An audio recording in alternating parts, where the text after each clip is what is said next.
আব্বু সাথে সাথে ওইটা চিল্লান জানলা খুলছে, পরে কারে যেন দৌড় দিতে দেখছে, পরে বলে মিয়া ভাই ধরো আমাদের মানে আগুন লাগাই দিয়ে গেল গা। পরে শুক্রবার রাতে বিলাসপুরে ঘটে যাওয়া অগ্নিকাণ্ডের ঘটনার বর্ণনা দিচ্ছিল জান্নাতুল।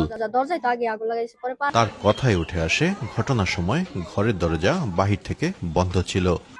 খোলার চেষ্টা করছে, দরজায় তো আগে আগুন লাগাইছে, পরে পারে না, আম্মুর সাথে আগুন লাগিয়ে গেছে। পরে ওই সময় ঘরে ছিল জান্নাতুল ও তার বাবা মা বোন সহ 5 জন। ঘরের দরজা খুলতে ব্যর্থ হয়ে জান্নাতুল সহ তাদের 2 সন্তান ও নাতিকে জানালা ভেঙে বের করে দেয় সালাম শিকদার ও নাসিমা দম্পতি।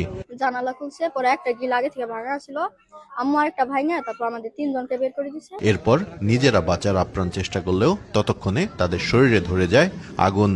সন্তানদের বের করতে পারলেও নিজ ঘরে পুড়ে লাশ হতে হয় স্বামী স্ত্রীকে। এমন মর্মান্তিক ঘটনা স্তব্ধ করে দিয়েছে ঢাকার দোহার উপজেলার বিলাসপুর ইউনিয়নের রাধানগর গ্রামের মানুষকে। ওনার স্বামী স্ত্রী ছিল, ওনার 2টা মেয়ে একটা নাতি ছিল। যাই হোক, আল্লাহর রহমতে 2টা মেয়ে একটা নাতি যেভাবে হোক গ্রিল দিয়ে বের হয়েছে, কিন্তু ওনারা বের হতে পারে নাই।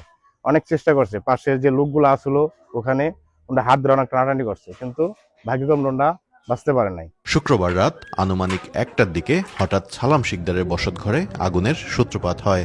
মুহূর্তেই আগুন পুরো ঘরে ছড়িয়ে পড়ে। এলাকাবাসী ও ফায়ার সার্ভিস সদস্যদের চেষ্টায় আগুন নিয়ন্ত্রণে আসে। ঘরের ভেতর থেকে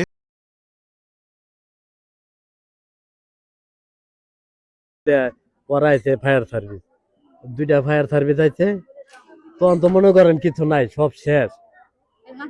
হ্যাঁ, মানুষ মরা হারা। ঘটনার পরপরই ঘটনাস্থল পরিদর্শন করেছে দোহার থানা পুলিশ। অভিযোগ পেলে ঘটনা তদন্ত করে দেখা হবে বলে জানায় পুলিশ সদস্যরা।